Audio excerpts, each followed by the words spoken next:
রিমা খিলখিল করে হেসে উঠল। আমরা পদে পদে বাধা পেয়েছি। সে তার ঘরের সব জিনিসই ফিটফাট রাখে। লোকটি হাড়ে হাড়ে বদমাস।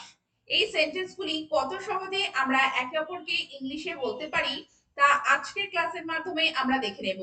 তো welcome everybody, welcome to my channel টুসি ইংলিশ কোচিং। সবাইকে বলবো প্রথম থেকে ক্লাসটি মনোযোগ সহকারে করতে। আর আজকে যারা চ্যানেলে প্রথম রয়েছে এবং এখন অবধি যারা চ্যানেলটিকে সাবস্ক্রাইব করনি তারা অবশ্যই চ্যানেলটিকে সাবস্ক্রাইব করে প্রতিনিয়ত এই ধরনের ক্লাস করতে থাকো। তো চলো আজকের এই ক্লাস শুরু করা যাক। আজকের ক্লাসটি খুবই ইন্টারেস্টিং হতে চলেছে। তো প্রথম সেন্টেন্সটি কি রয়েছে চলো আমরা দেখে নিই। আজকের প্রথম সেন্টেন্সটি রয়েছে দেশে দেশে তার নাম ছড়িয়ে পড়েছে। তো সেন্টেন্সটি আমরা ইংলিশে কিভাবে বলবো? His name has spread over many countries. His name has spread over many countries. তো দেশে দেশে বলতে many countries এইভাবে আমরা বলবো। পরের সেন্টেন্সটি দেখো, লোকটি হাড়ে হাড়ে বদমাস। তো কিভাবে বলবে? The man is weak to the backbone. The man is weak to the backbone.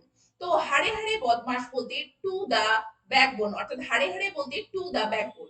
পরের সেন্টেন্সটি দেখো, তারিণী বাবু এই এলাকার একজন হোমরা চোমরা লোক। তো হোমরা চোমরা বলতে তোমরা কোন ওয়ার্ডটিকে ব্যবহার করবে? দেখো, তারিণী বাবু is one of the big wigs of this locality. Tarini Babu is one of the big wigs of this locality. তো হোমরা চোমরা লোক বলতে বিগ উইগ। পরের সেন্টেন্সটি দেখো, আমাদের দেশের হাজার হাজার ছেলে সৈন্যদলে নাম লিখিয়েছে।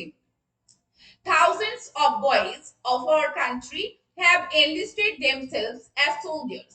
Thousands of boys of our country have enlisted themselves as soldiers. তো দেখো, হাজার হাজার বলতে thousands আমাদেরকে কিন্তু ব্যবহার করতে হবে thousands ওয়ার্ডটিকে। পরের সেন্টেন্সটি দেখো, আমরা পদে পদে বাধা পেয়েছি। তো কিভাবে বলবে?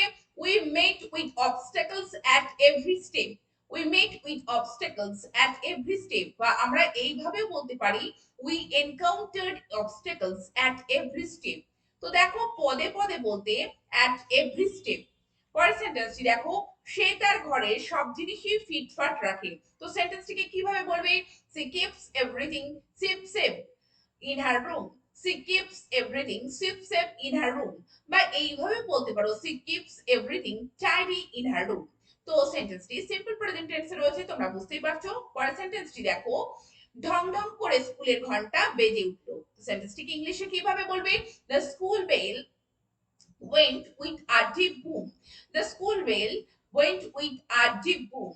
তো ঢং ঢং করে যে বেজে ওঠা সেটাকে তোমরা ঢং ঢং এই শব্দটিকে তোমরা কিভাবে বলবে? With a deep broom.